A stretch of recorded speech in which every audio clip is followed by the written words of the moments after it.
나으리, 걱정 마옵소서. 이 혓바닥을 잘라서라도 도련님은 반드시 살릴 것입니다. 세상에서 가장 천한 신분으로 태어나 가장 위대한 사랑을 보여준 한 여인이 있었습니다. 말을 하지 못하는 벙어리 여종 점례. 사람들은 그녀가 하늘의 벌을 받아 혀가 굳었다고 손가락질했지만 그 침묵 뒤에는 차마 눈뜨고 볼 수 없는 처절한 진실이 숨겨져 있었습니다. 역적의 자식이라는 낙인이 찍힌 어린 도련님을 살리기 위해 자신의 혀를 제물로 바쳐야 했던 여종의 피눈물 나는 사연.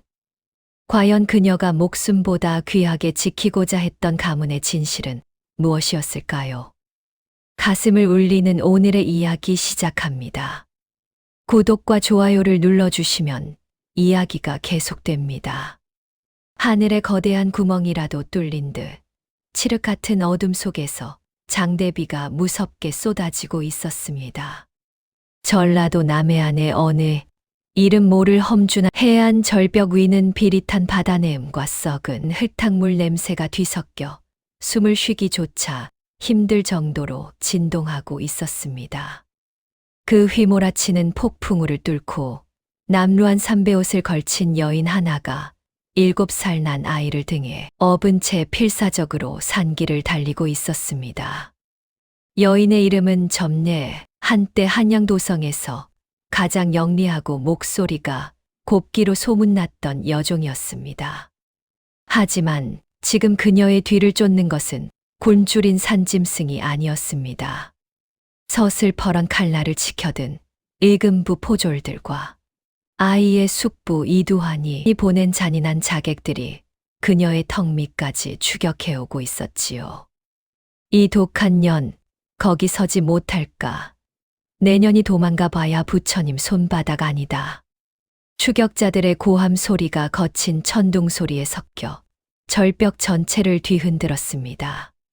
그들이 든 횃불은 빛속에서도 꺼지지 않고 어둠 속에서 굶주린 뱀의 눈처럼 번뜩이며 다가왔습니다. 점례는 폐가 터져나갈 듯한 숨을 몰아쉬었지만 결코 멈출 수 없었습니다. 이미 갈기갈기 찢어진 그녀의 버선발 사이로는 날카로운 자갈의 배인 피가 쉴 새 없이 흘러나와 흙탕물을 붉게 물들이고 있었습니다. 하지만 그녀의 등에 업힌 아이 명은 가문의 마지막 핏줄이자 그녀가 자신의 목숨보다 귀하게 여기는 도련님이었습니다. 아이의 작은 두 손은 공포에 질려 점례에 젖은 어깨를 으스러지게 꽉 쥐고 있었습니다. 아이는 소리조차 내지 못하고 점례의 등에 얼굴을 묻은 채 파르르 떨고 있었습니다. 그 떨림이 점례의 심장까지 전달될 때마다 그녀는 혀가 없는 입안에서 비릿한 피 맛을 느끼며 이를 악물었습니다. 드디어 막다른 길에 다다랐습니다. 발 아래에는 천길 낭떠러지 밑에서 성난 파도가 집채만한 거품을 내뿜으며 바위들을 집어삼키고 있는 거친 바다가 나타났습니다. 뒤를 돌아보니 횃불을 든 무리가 어느새 그녀를 겹겹이 에워싸고 좁혀오고 있었습니다. 이제 포기해라. 역적의 씨앗을 내놓으면 내 목숨만은 살려주마. 그저 너의 목숨 하나 보전하는 것이 현명하지 않겠느냐? 자객 우두머리가 비열한 웃음을 지으며 시퍼런 칼끝을 명의 가느다란 목줄기로 겨누었습니다. 7살명은 공포의 극한에서 점례의 옷자락을 더욱 꽉 쥐며 소리 없는 눈물을 쏟아냈습니다. 그 순간 말을 하지 못하는 점례의 눈빛이 짐승의 그것처럼 형형하게 빛나기 시작했습니다. 그녀는 갑자기 자신의 앞에 놓인 서슬퍼런 칼날을 맨손으로 덥석 잡아챘습니다. 서거가는 소리와 함께 날카로운 금속이 연약한 살점을 파고들어 뼈에 닿는 둔탁한 감각이 전해졌습니다. 붉은 피가 빗물과 섞여 점례의 팔을 타고 폭포처럼 쏟아져 내렸지만 점례는 눈 하나 깜짝하지 않았습니다. 오히려 피가 흐르는 손으로 칼날을 더 꽉 움켜쥐며 자신을 포위한 자객들을 향해 한 걸음 다가갔습니다. 그녀의 눈빛은 이미 이성을 잃은 어미 호랑이의 것과 다름없었습니다. 말은 나오지 않았지만 그녀의 온몸이 뿜어내는 기세가 공기를 얼어붙게 만들었습니다. 짐승 같은 괴성을 목구멍 깊은 곳에서 끌어올리며 자신의 목에 칼날을 바짝 갖다 대는 점례의 모습에 잔인한 자객들조차 경악하며 뒷걸음질을 쳤습니다. 그들은 수많은 사람을 죽여봤지만 자신의 목숨을 이토록 하찮게 여기며 달려드는 여인은 본 적이 없었기 때문입니다. 점례의 눈빛이 외치고 있었습니다. 이 아이의 털끝 하나라도 건드리려거든 먼저 내 목을 베고 내 심장을 꺼내라. 그 서슬퍼런 살기에 압도된 찰나 점례는 명을 품에 부서져라 꼭 안고 그대로 시커먼 바닷속으로 몸을 던졌습니다. 비명도 외침도 없었습니다. 오직 거친 파도가 바위에 부딪히는 굉음만이 두 사람의 흔적을 지워버렸습니다. 자객들이 절벽 아래를 내려다보았지만 보이는 것은 끝을 알 수 없는 어둠과 집어삼킬 듯 넘실거리는 파도뿐이었습니다. 이것이 훗날 조선의 역사를 뒤흔들게 될 벙어리 여종과 역적 아들의 처절하고도 위대한 생존 전쟁의 서막이었습니다. 사실 점례는 처음부터 말을 하지 못하는 벙어리로 태어난 것이 아니었습니다. 불과 1년 전만 해도 그녀는 한양 도성에서 가장 맑고 고운 목소리를 가진 여인으로 통했습니다. 이 판서 댁의 침선비였던 그녀는 노래 솜씨가 워낙 뛰어나 집안에 대소사가 있을 때마다 그녀의 노래가 빠지는 법이 없었지요. 담장 너머까지 은은하게 울려 퍼지던 그녀의 노랫소리는 길을 가던 나그네들도 발걸음을 멈추게 할 만큼 아름답고 서정적이었습니다. 햇살이 유난히 따스했던 어느 봄날의 기억을 점례는 평생 잊지 못합니다. 활짝 핀 살구꽃 아래에서 점례가 술을 놓으며 콧노래를 흥얼거리면 어린 도련님 명은 그 곁에 앉아 턱을 괴고 그녀를 바라보곤 했습니다. 점례야, 내 노래는 꼭 봄바람에 실려온 꽃향기 같구나. 안방마님 또한 점례를 단순한 종이 아닌 친동생처럼 아꼈고 늦둥이 아들명은 점례의 품에서 자장가를 들어야만 비로소 깊은 잠에 들었습니다.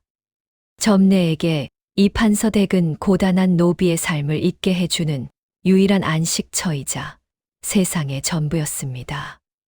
명은 맛있는 다과가 생기면 꼭 소매 속에 숨겨두었다가 점례의 입에 가장 먼저 넣어주던 다정다감한 아이였지요.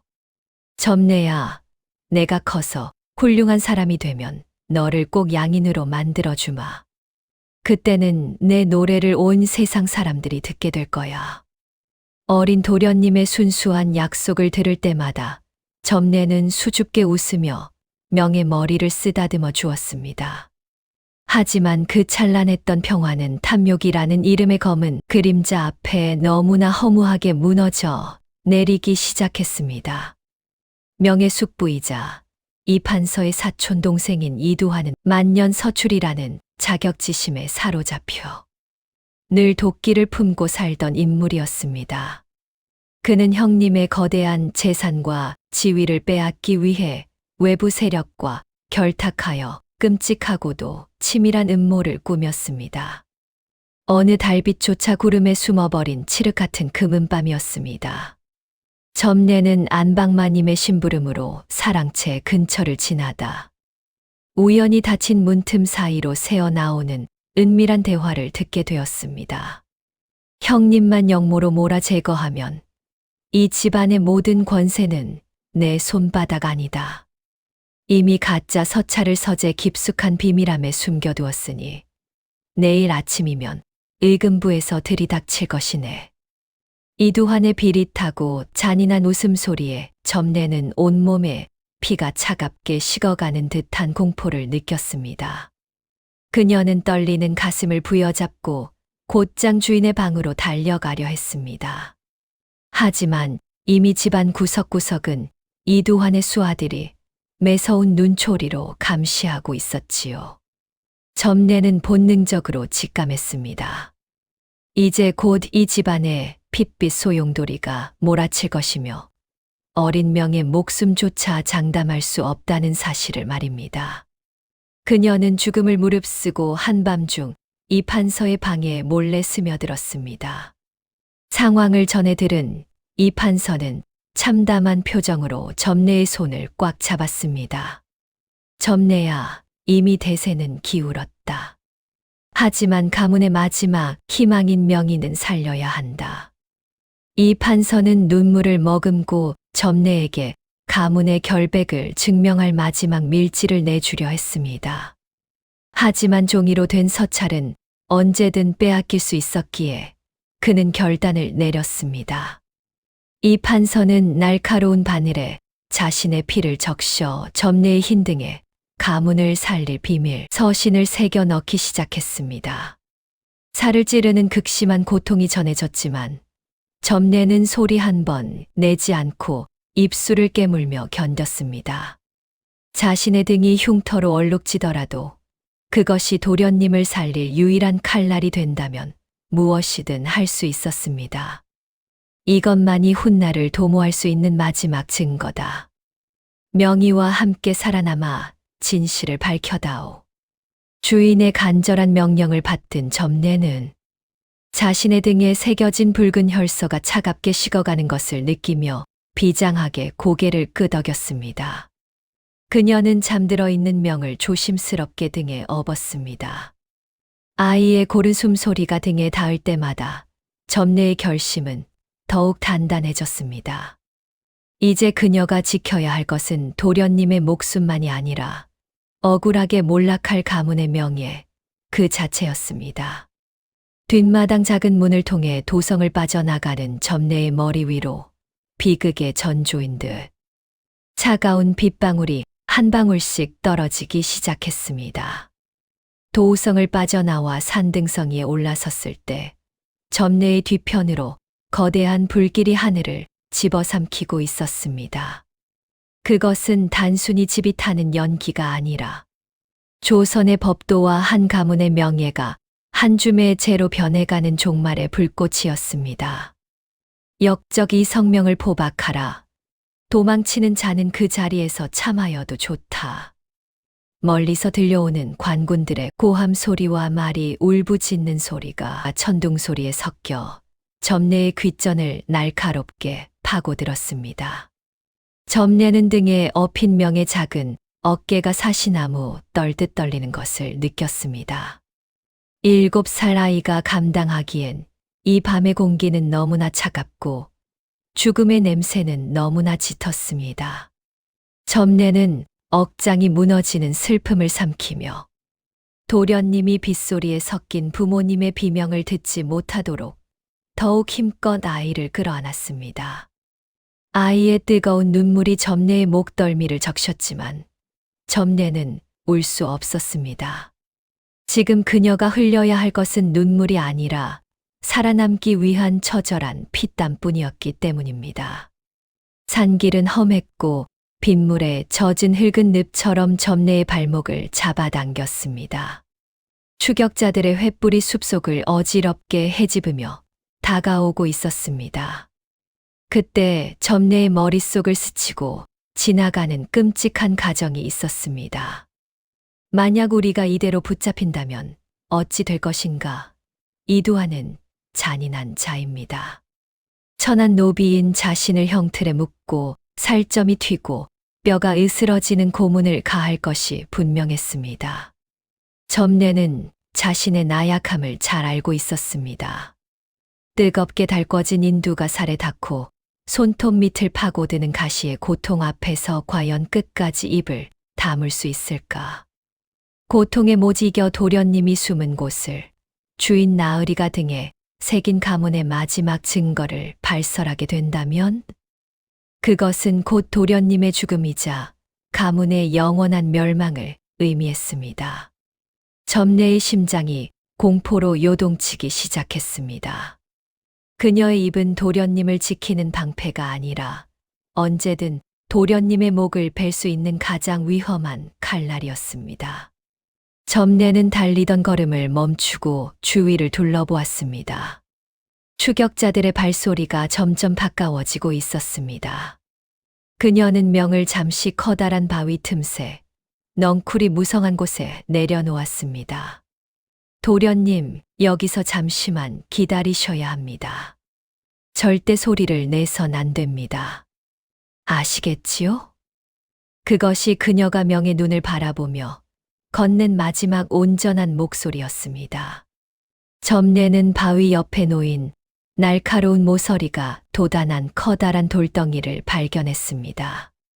그녀의 눈빛이 비장하게 가라앉았습니다. 점례는 입술을 꽉 깨물고 자신의 혀를 돌날 위에 올렸습니다. 심장이 터질 듯이 뛰고 온몸의 세포 하나하나가 죽음의 공포의 비명을 질렀습니다.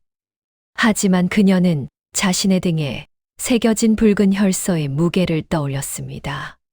침선비로서 노래를 부르고 자장가를 읊조리던 그 고운 목소리가 이제는 짐이 되어 돌아온 것입니다. 도련님을 위해서라면 이까짓 혀 하나쯤은. 점례는 눈을 질끈 감고 자신의 상반신 무게를 모두 실어 턱을 내리눌렀습니다. 우두둑 하는 소리와 함께 끔찍한 고통이 전신을 관통했습니다. 비명조차 지를 수 없는 극한의 통증이 뇌를 헤집었습니다. 목구멍 깊은 곳에서 울컥하며 뜨거운 핏덩이가 솟구쳐 올랐습니다. 입안 가득 비릿한 피맛이 고였고 눈앞이 하얗게 멀어지며 정신이 혼미해졌습니다. 점례는 바닥을 긁으며 소리 없는 단말말을 삼켰습니다. 그녀의 혓바닥 조각이 차가운 빗물 웅덩이로 떨어지는 순간 점례의 노랫소리도 그녀의 평범한 미래도 모두 그 핏물 속에 잠겼습니다. 점례는 입가로 흘러내리는 검붉은 피를 거친 옷자락으로 닦아내었습니다. 말을 할 수 없게 되자 오히려 정신이 맑아지는 기이한 현상이 찾아왔습니다. 이제 그 어떤 고문도, 그 어떤 위협도 그녀에게서 진실을 캐낼 수 없었습니다. 그녀는 스스로 침묵의 감옥에 갇힘으로써 도련님을 향한 가장 완벽한 요새를 구축한 것입니다. 고통에 몸부림치던 점례는 다시 명에게 다가가 그를 번쩍 들어 등에 업었습니다. 입안에서는 여전히 피가 멈추지 않고 흘러내려 옷을 적셨습니다. 점례야, 왜 그래? 왜 말을 안 해? 7살 명은 점례의 침묵이 무서워 울먹이며 물었습니다. 점례는 대답 대신 피 섞인 침을 삼키며 명의 손을 자신의 가슴팍으로 가져가 꽉 쥐어 주었습니다. 걱정 마십시오, 도련님. 이제 저는 영원히 입을 닫을 것입니다. 제 혀는 죽었으나 제 심장은 도련님을 위해 뛸 것입니다. 그녀는 꺽꺽거리는 신음만을 흘리며 다시 숲속으로 발을 옮겼습니다. 혀를 잃은 고통보다 도련님을 잃을 수 없다는 각오가 점례의 몸을 앞으로 밀어내고 있었습니다. 말은 사라졌지만 지켜야 할 이유는 더욱 분명해졌습니다. 그렇게 벙어리 여종 점례와 역적의 자식명은 되돌아갈 수 없는 도망자의 길에 발을 들여놓았습니다. 그리고 그날 밤, 점례는 끝내 관군과 자객들에게 포위당했습니다. 남해안의 절벽 끝까지 몰린 그녀 앞에는 검은 바다뿐이었습니다. 점례는 명을 품에 끌어안고 단 한 번도 돌아보지 않은 채 바다로 몸을 던졌습니다. 그날 이후 두 사람에게 도망은 살기 위해 걷는 길이 아니라 죽음을 피하며 하루를 버텨내는 시간이 되었습니다. 한양 도성을 벗어나 남쪽으로 향하는 산맥은 거대한 얼음의 감옥과도 같았습니다. 추격자들의 눈을 피해 이름 없는 고갯길과 험준한 계곡만을 골라 걷느라 점내의 발바닥은 이미 감각이 사라진 지 오래였습니다.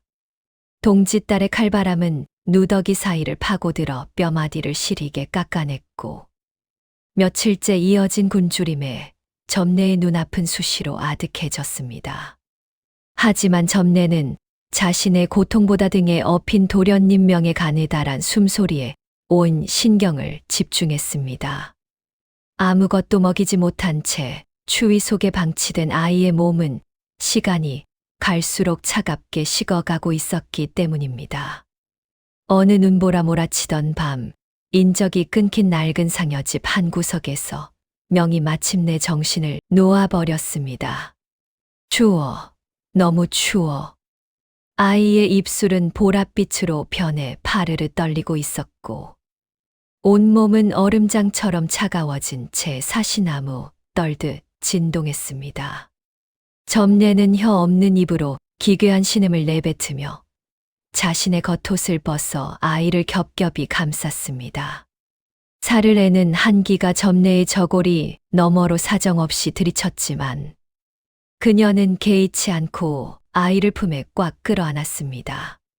자신의 체온이라도 나누어 주려는 듯 점내는 명에 식어가는 손발을 거친 손바닥으로 밤새도록 문질러댔습니다. 마찰 때문에 손바닥이 벗겨지고 쓰라린 통증이 몰려왔지만 아이의 몸에 미미한 온기라도 돌아오게 하려는 그녀의 손길은 멈추지 않았습니다. 아이의 맥박이 희미해질 때마다 점내의 가슴은 천 갈래 만 갈래로 찢겨 나갔습니다. 부디 이 아이를 데려가지 마소서. 제 목숨을 거두어 가시고 이 가엾은 핏줄만은 살려주소서. 점내는 소리 없는 기도를 올리며 얼어붙은 명의 가슴에 자신의 심장을 바짝 밀착시켰습니다. 새벽녘 눈발이 잠시 잦아든 틈을 타 점내는 필사적으로 주변을 뒤졌습니다. 꽁꽁 얼어붙은 땅을 맨손으로 파헤쳐 눈 속에 파묻혀 있던 칡뿌리 몇 조각과 마른 약초 줄기를 찾아냈습니다. 그녀는 눈을 입안에 넣어 자신의 체온으로 녹인 뒤 그것을 정성스레 약초와 함께 지식였습니다. 불을 지필 도구가 마땅치 않았기에 그녀는 약초즙을 자신의 체온으로 데워 명의 입술 사이에 한 방울씩 흘려 넣었습니다. 아이의 목울대가 아주 미세하게 움직이는 것을 확인했을 때 점내는 비로소 참았던 눈물을 쏟아냈습니다. 하지만 시련은 거기서 끝이 아니었습니다. 피폐해진 두 사람의 뒤를 노리는 것은 비단 사람만이 아니었습니다.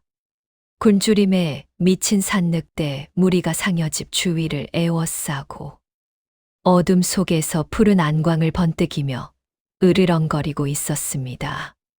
명이 겁에 질려 점내의 품을 파고들자 점내의 눈동자에는 지독한 도끼가 서렸습니다. 그녀는 주변에 흩어진 마른 나뭇가지들을 끌어모아 양손에 움켜쥐었습니다. 늑대들이 거리를 좁혀올 때마다 점내는 짐승 같은 괴성을 내지르며 거칠게 가지를 휘둘러 땅을 내리쳤습니다. 가지가 바위에 부딪혀 부러지고 튀어 오를 때마다 늑대들은 본능적으로 걸음을 멈추고 으르렁거리며 물러섰습니다. 불은 없었지만 미친 듯한 기세와 소리만으로도 점내는 아이 앞에 서서 짐승들의 길을 막아내고 있었습니다. 오히려 명의 앞을 가로막고 서서 자신을 잡아먹으려거든 아이보다 먼저 나를 상대하라는 듯 서슬퍼런 기세를 뿜어냈습니다. 자신의 안위 따위는 안중에도 없는 그 처절하고도 광기 어린 모성애에 사나운 짐승들조차 질린 듯 꼬리를 내리고 어둠 속으로 물러났습니다. 그렇게 점내는 자신의 몸을 방패 삼아 아이를 삼키려는 추위와 맹수들로부터 명을 지켜냈습니다. 밤새도록 아이를 안고 버틴 점내의 팔은 감각이 마비되어 굳어버렸고 무릎은 붓고 터져 제대로 걸을 수조차 없었습니다. 그럼에도 날이 밝자 점례는 다시 명을 등에 업고 남쪽을 향해 발을 내디뎠습니다. 자신이 쓰러지는 한이 있어도 이 아이만큼은 가문의 진실을 밝힐 어른으로 키워내겠다는 집착에 가까운 집념이 그녀를 움직이게 했습니다. 눈 덮인 산길 위로 점례의 비틀거리는 발자국이 길게 이어졌고 그 발자국마다 여인의 숭고한 피땀이 서려 있었습니다. 두 사람이 당도한 전라도 끝자락에 어촌 마을은 비릿한 바다, 냄새와 억센 사투리가 가득한 낯선 땅이었습니다. 점례는 이곳에서 말 못하는 병신 여종이라 불리며 가장 천하고 험한 일을 도맡아 하기 시작했습니다. 겨울 바다의 얼음 섞인 갯벌에 맨발로 들어가 온종일 조개를 캐고 낙지를 잡았습니다. 소금기에 절어 손가락 끝은 늘 진물이 가득했고 상처는 아물 새도 없이 벌어져 검붉은 피딱지가 굳을 날이 없었지요. 마을 사람들은 점례를 짐승 취급하며 오물을 던지거나 멸시하기 일쑤였습니다. 하지만 점례는 그들이 던져주는 쉰 보리밥 한 덩이에도 허리를 굽혀 감사하며 그것을 품에 안고 명이 기다리는 오두막으로 달렸습니다. 자신은 맹물로 배를 채우면서도 명이 밥을 먹는 모습만 보면 그녀의 눈에는 별빛 같은 행복이 서렸습니다. 명이 마을 아이들에게 무시당할 때면 점례는 쇠스랑을 들고 나타나 아이들의 앞을 가로막았습니다. 쏟아지는 돌팔매질에 이마가 깨져 피가 흘러도 그녀는 도련님을 감싼 팔을 결코 풀지 않았습니다. 점례는 명의 붓과 먹을 사기 위해 자신의 탐스러운 머리카락을 잘라 팔고 남몰래 자신의 피를 뽑아 약재로 팔기도 했습니다. 어느 밤 명은 점례의 상처투성이 손을 잡고 울부짖었습니다. 점례야, 왜 나 때문에 이런 수모를 겪는 거야? 제발 나를 버리고 혼자 살아. 이러다간 내가 먼저 죽어버리겠어. 점례는 혀가 없는 입으로 기괴한 바람 소리를 내며 명의 뺨을 부드럽게 어루만졌습니다. 그리고 흙바닥에 나뭇가지로 떨리는 글자를 적어 내려갔습니다. 도련님은 이 나라에 꼭 필요한 분이옵니다. 이 미천한 여종의 목소리는 사라져도 도련님께서 있는 글 속의 뜻만은 남아있기를 비옵니다. 명은 그 글귀를 가슴에 새기며 밤낮 없이 도끼를 품고 책을 읽기 시작했습니다. 그렇게 13년의 세월이 흐르는 동안 점례의 등은 굽어갔고 명의 지혜는 태산처럼 높아졌습니다. 세월은 유수와 같아 어느덧 13년이라는 시간이 흘렀습니다. 7살 꼬마였던 명은 어느덧 20세에 늠름하고 기계가 넘치는 청년으로 성장하였습니다. 점례 역시 그 모진 세월의 풍파를 온몸으로 받아낸 중년의 여인이 되어 있었습니다. 갯벌의 짠 바람과 뜨거운 떼약볕은 그녀의 고왔던 피부를 거칠게 만들었고 눈가에는 깊은 회한의 주름이 자리 잡았지요. 비록 신부는 비천한 벙어리 노비였으나 그녀의 눈빛만큼은 도련님을 지켜내야 한다는 일념으로 여전히 서슬퍼렇게 살아 있었습니다. 명은 자신의 이름을 드러내지 않은 채 남쪽 유배지와 산고를 전전하며 글을 배웠고 20살이 되던 해 치러진 향시에 응시에 그 재주를 더는 숨길 수 없게 되었습니다. 그의 글은 관리들의 손을 거쳐 끝내 조정에까지 올라갔고 왕은 그 출신을 묻지 않은 채 단 한 번 은밀히 불러 명했습니다. 이름도 벼슬도 필요 없다. 관복을 입지 말고 마패를 숨긴 채 백성 속으로 들어가라. 보고 들은 것을 그대로 가져오라. 그렇게 명은 드러나지 않는 신분으로 지방의 실정을 살피는 밀명을 받고 암행의 길에 오르게 되었습니다. 그러던 어느 날 평화롭던 마을 어귀에 어느 날 아침 불길한 말발굽 소리가 지진처럼 땅을 울리며 들려왔습니다. 명의 가문을 도륙하고 부모님을 사지로 몰았던 원수, 숙부 이두환이 전라도 관찰사가 되어 시차를 낳은 것이었습니다. 관아 마당 구석에서 생선을 팔고 있던 점례는 화려한 가마를 타고 지나가는 이두환을 보는 순간 심장이 멎는 듯한 충격을 받았습니다. 13년의 세월이 흘렀지만 그 사악한 눈매와 비릿한 미소는 점례의 뇌리에 낙인처럼 찍혀 있었기 때문입니다. 점례는 혹여나 정체가 탈로 날까봐 서둘러 고개를 숙이고 몸을 감추려 했습니다. 하지만 운명의 장난인지 이두환의 눈길이 넉마를 걸친 점례의 뒷모습에 머물렀습니다. 저 여인의 기운이 왜 이리 낯이 익은 것이냐? 이두환은 말에서 내려 점례의 턱을 거칠게 잡아 들어 올렸습니다. 점례는 필사적으로 눈동자를 굴리며 정신 나간 벙어리 행세를 했지만 이두환의 집요한 의심은 피할 수 없었습니다. 이 목에 있는 희미한 흉터. 13년 전 사라진 그 여종 점례가 분명하구나. 이두환은 광기 어린 웃음을 터뜨리며 점례를 관아 지하 감옥으로 끌고 갔습니다. 그는 점례를 형틀에 묶고 명예 행방을 대라며 모진 고문을 가하기 시작했습니다. 하지만 점례는 인두로사를 지지는 극한의 통증 속에서도 단 한마디의 신음조차 흘리지 않고 혀 없는 입을 굳게 다물었습니다. 분노한 이두환이 점례의 저고리를 찢어 밝혔을 때 그녀의 등에 새겨진 끔찍한 화상 흉터가 다시 세상 밖으로 드러났습니다. 관아 마당에는 점례를 대역죄인으로 몰아 처형함으로써 자신의 위세를 떨치려는 이두환과 겁에 질린 채 숨을 죽인 백성들이 가득했습니다. 이 벙어리녀는 역적의 씨앗을 숨겨준 대역죄인이다. 당장 전연의 목을 쳐서 본보기로 삼아라. 망나니가 칼춤을 추며 점례의 간에 달한 목을 겨누는 절체절명의 순간이었습니다. 점례는 죽음이 눈앞에 다가왔음을 직감하고는 명을 생각하며 눈을 감았습니다. 그때였습니다. 암행어사 출두요. 암행어사 출두야. 천둥 소리보다 더 거대한 함성이 관아 전체를 뒤흔들었습니다. 역졸들이 성난 파도처럼 담장을 넘어 밀려 들어왔고 관아의 포졸들은 혼비백산하여 무기를 버리고 엎드렸습니다. 방 안으로 위풍당당하게 들어선 이는 다름 아닌 명, 바로 그 도련님이었습니다.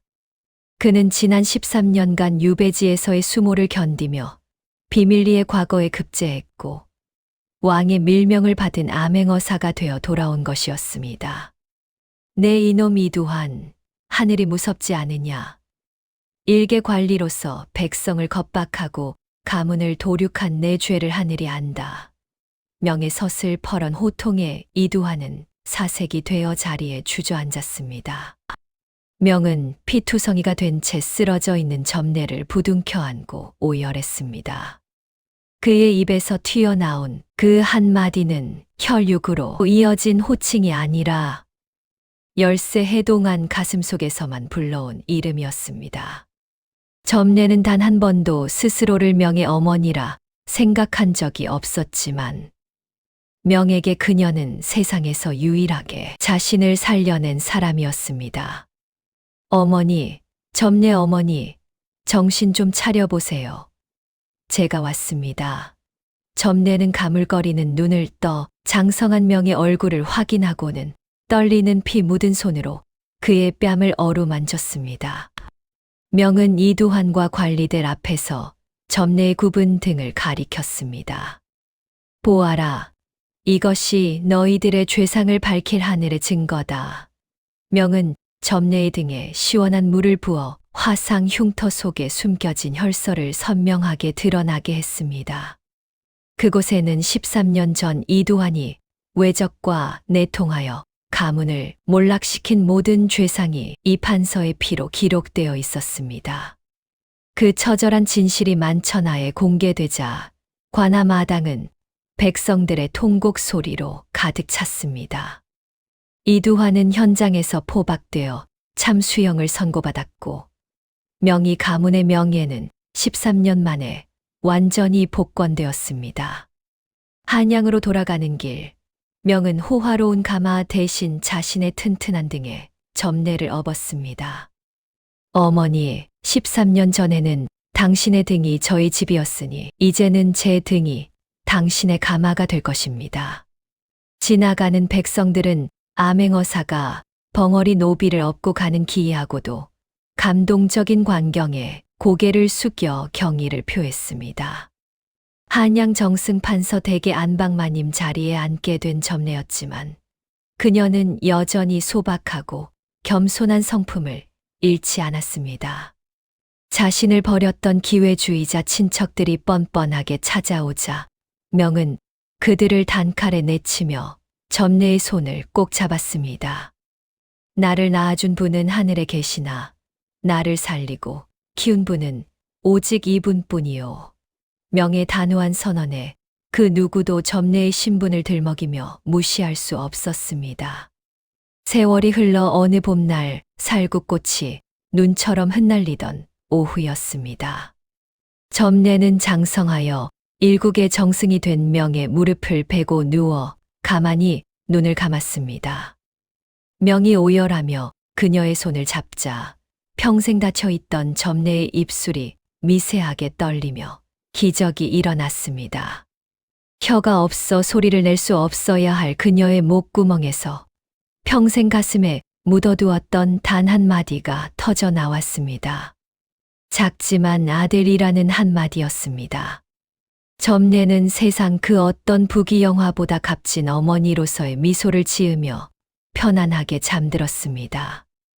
낳은 정보다 기른 정이 무섭고 피보다 진한 것은 바로 한 여인의 위대한 사랑임을 온 세상이 알게 되었습니다.